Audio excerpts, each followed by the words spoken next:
Patrimoine thématique tous les vendredis, donc c'est consacré au marché de l'art et nous avons le plaisir de retrouver aujourd'hui Sybille Aoudjan, journaliste spécialisée dans le monde de l'art chez Bismart. Bonjour Sybille. Bonjour Nicolas. Alors qu'est-ce qui s'est passé dans le monde de l'art cette semaine ? Alors cette semaine était particulièrement riche, on sent que tous les acteurs du monde de l'art sont rentrés. 3 ouvertures dans le 8e arrondissement de Paris ont été annoncées.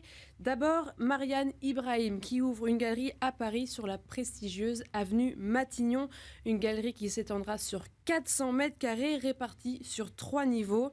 Sa première galerie est située à Chicago et elle s'installe désormais en Europe. C'est bien la preuve que Paris prend une place de plus en plus importante sur le marché de l'art. La galeriste, qui est franco-somalienne, a confié, je cite, « Aujourd'hui, Paris revit et renoue avec son faste culturel, artistique et historique d'antan. Nous voyons une opportunité incroyable pour les artistes que nous représentons de faire partie de ce retour de la capitale sur la scène internationale. » Alors la première exposition est appelée J'ai deux amours. Elle présentera les œuvres de l'artiste ghanéen Amaoko Boafo et l'exposition ouvre le 18 septembre avec ce clin d'œil à Joséphine Baker. Et alors Sybille, il y a la galerie Perrotin également qui fait sa rentrée et qui ouvre un espace dédié au second marché. Oui, alors second marché, c'est-à-dire aux œuvres revendues, contrairement aux œuvres vendues pour la première fois, ce qui est habituellement le cas des galeries d'art contemporain. Encore un espace de 400 mètres carrés au 8 avenue Matignon, avec une grande exposition collective des œuvres de Baselitz, Calder, Cattelan, Fontana, Kissaring et j'en passe. Pour lancer donc ce Perrotin second marché, il y aura Emmanuel Perrotin, Tom David Bastock et Dylan Lessel qui se sont associés au sein de cette nouvelle structure. Et enfin, en ce début septembre, la galerie Nathalie Obadia inaugure un espace encore dans ce même quartier, rue du Faubourg Saint-Honoré, après un espace dans le Marais et à Bruxelles. Donc c'est encore un signe que le 8e arrondissement monte en puissance sur la scène internationale. Et cette scène internationale qui a justement été analysée, Sybille, par le rapport de mi-année réalisé par Art Basel et UBS. Oui, ce rapport a été publié cette semaine et porte sur la résilience du secteur après cette période très particulière que nous avons tous traversée. Il est rédigé comme à l'habitude par le docteur Clare McAndrew. Il est basé sur les réponses de plus de 700 revendeurs opérant dans 54 régions et surtout il intègre les témoignages de 500 collectionneurs à valeur nette élevée, donc c'est-à-dire des collectionneurs qui sont actifs chaque année et ayant une liquidité de plus de 1 million de dollars. Et alors un mot peut-être des conclusions du rapport ? Alors, le premier semestre 2021 a été bon. 50% des marchands ont remarqué une augmentation de leurs ventes par rapport à la même période en 2020.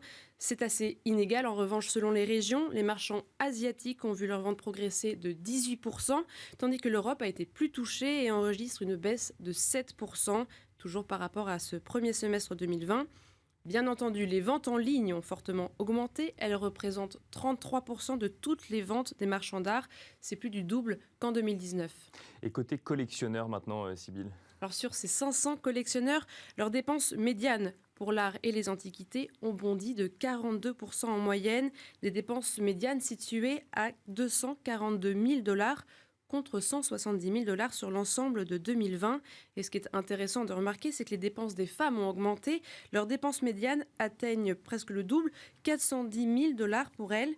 Il a également été prouvé que les femmes artistes sont de mieux en mieux représentées dans les collections. Elles représentent 42% de toutes les œuvres, contre 39% en 2020 et 37% en 2019.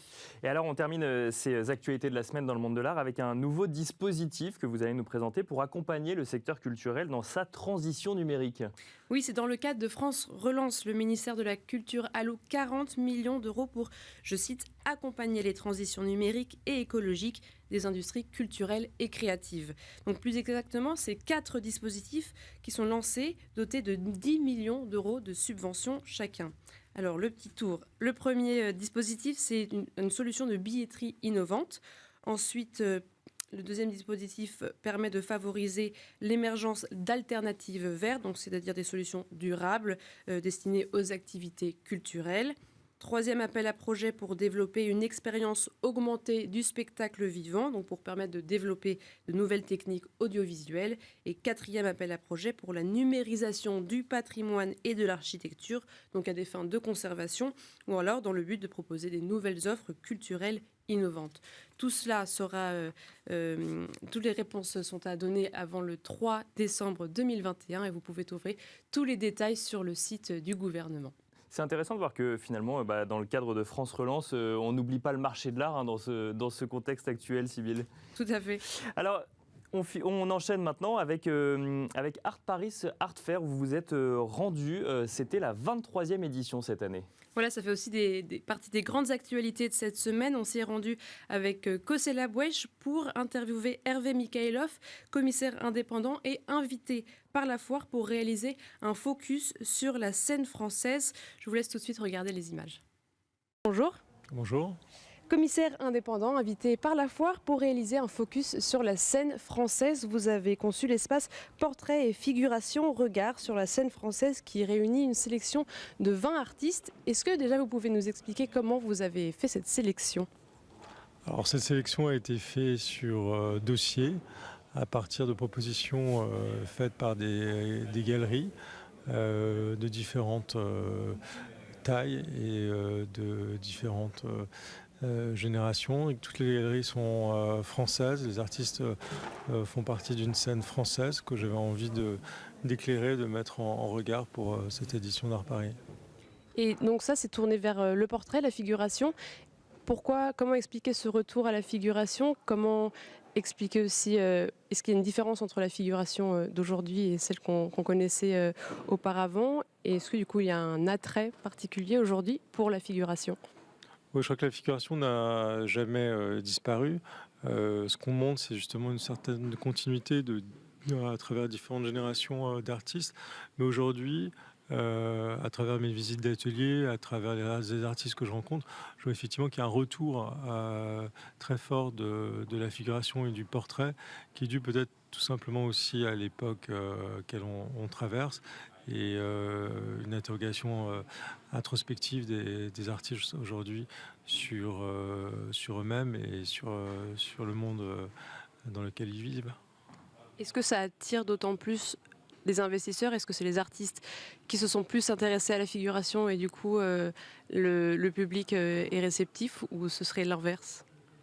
La figuration, elle peut avoir plusieurs formes. Elle peut être figurative, mais elle peut être aussi narrative, elle peut être aussi plus conceptuelle.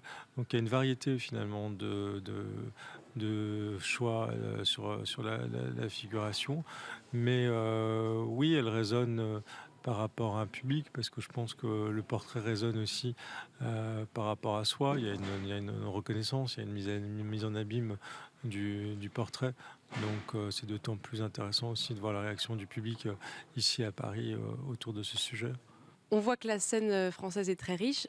Comment est-ce que les artistes français sont perçus à l'international ? Est-ce qu'il y a beaucoup de ventes d'artistes français ? Il y a de plus en plus d'artistes français qui exposent à l'international et qui sont vendus dans des foires ou dans des galeries. Je pense notamment à Camille Enrault qui expose chez Kamel Ménour et qu'on retrouve ici à Paris, mais à d'autres aussi. Donc il y a ce décloisonnement aussi des scènes et cet échange qui se fait malgré le contexte pandémique. Et je pense que ça va s'accélérer dans les prochains mois et dans les prochains temps à venir. Est-ce qu'il y a une particularité des artistes français qui seraient recherchés à l'international ? Une particularité, non, mais je crois qu'à travers ce projet du portrait et de la figuration, on peut retrouver peut-être une spécificité française qui se matérialiserait par une vision plus introspective du portrait et une figuration plus mentale, je dirais, un espace mental du portrait. Pour vous, on pourrait investir dans des artistes émergents comme ceux autour de nous à un prix, par exemple, un prix de base de 5 000 € par exemple. Oui, à partir de 5 000 €, on peut déjà avoir une œuvre assez significative d'un jeune artiste. Et ce qui est bien à Paris, c'est que finalement, il y a cette accessibilité-là, de pouvoir voir des gens qui, comme ici, viennent de sortir de l'école de Beaux-Arts de Paris ou qui le sont encore. Et je pense à Arnaud Adami notamment. Bien sûr, avant tout, il faut que ça soit un coup de cœur, que le collectionneur aime le travail de l'artiste, mais ça peut être aussi une source d'investissement. Nous sommes ici à Art Concept. Pourquoi est-ce que vous vouliez nous présenter cette galerie et cet artiste derrière nous ? La galerie Art Concept est une galerie très intéressante que je suis depuis de nombreuses années. Et Jean-Luc Blanc, qui fait partie de ma sélection, est un artiste très intéressant qui a une cinquantaine d'années environ et qui, depuis longtemps, est un grand collectionneur d'images, de magazines, d'images trouvées. Pas d'images forcément trouvées sur Internet, mais plutôt des images trouvées dans des magazines. Et chaque fois, il choisit un certain nombre d'images qu'il décide de mettre en peinture. Vraiment, c'est cette idée de passer du statut de l'image, de l'icône à la peinture. Et je trouve ce portrait très frappant et très représentatif en fait de son travail. C'est un portrait de Jeanne Moreau. Quelle est la place de la France sur le marché de l'art? Alors, la France, c'était un des tout premiers quand même marché de l'art, mais bien loin des États-Unis et bien loin de l'Angleterre. A tendance un peu à rattraper en ce moment l'Angleterre. Donc c'est vraiment une des scènes aujourd'hui les plus importantes pour le marché de l'art en France, parce que ça touche pas simplement l'art contemporain, ça touche aussi l'art moderne, ça touche aussi le design. Donc il y a une variété en fait aujourd'hui de marchés. Je pense aussi à l'art africain ou même à l'art asiatique, qui fait que, en tout cas, en termes de qualité et de quantité, le marché est là. Après, il est vrai que les acheteurs ne sont pas forcément en France, mais le marché, lui, est international. Vous parliez de l'Angleterre, est-ce que le Brexit joue un rôle ou ça n'a pas eu de conséquences? Oui, clairement, le Brexit a joué un rôle. Et aujourd'hui, certaines galeries se repositionnent dans d'autres lieux en attendant de voir ce qui se passe. Vous pensez que c'est la responsabilité des investisseurs d'acheter des œuvres nationales et aussi des foires de pouvoir mettre en valeur les artistes nationaux? Ah oui, moi j'ai longtemps travaillé pour la Caisse des dépôts, qui est un organisme qui a défendu l'art français ou les artistes vivants en France. Donc ça, c'est une spécificité qu'on a pu voir aussi à Londres. Les Anglais ont aussi beaucoup défendu leurs artistes à l'international.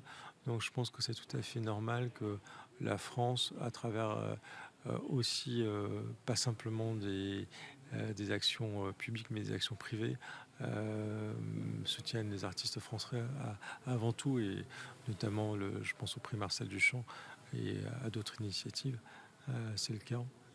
Et je terminerai l'interview par est-ce que vous avez des conseils à donner aux investisseurs qui nous regardent?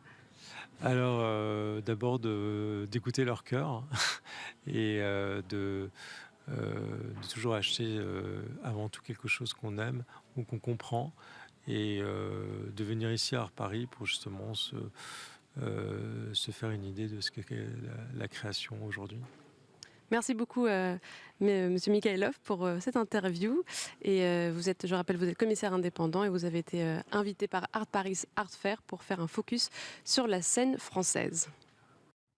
C'était donc l'interview d'Hervé Mikhailov menée par vous, Sybilla Oudjan, donc à Art Paris Art Fair. Hervé Mikhailov qui est commissaire indépendant et qui était invité pour réaliser un focus sur la scène française. Une interview donc menée par vous et réalisée par Kosela Bouesh. Merci beaucoup, Sybilla Oudjan. On se retrouve vendredi prochain pour de nouvelles actus du marché de l'art et de nouveaux intervenants pour nous expliquer un petit peu les grands enjeux autour de ce marché de l'art. Merci beaucoup, Sybille. Merci, Nicolas. On se retrouve, nous, tout de suite dans Enjeux Patrimoine.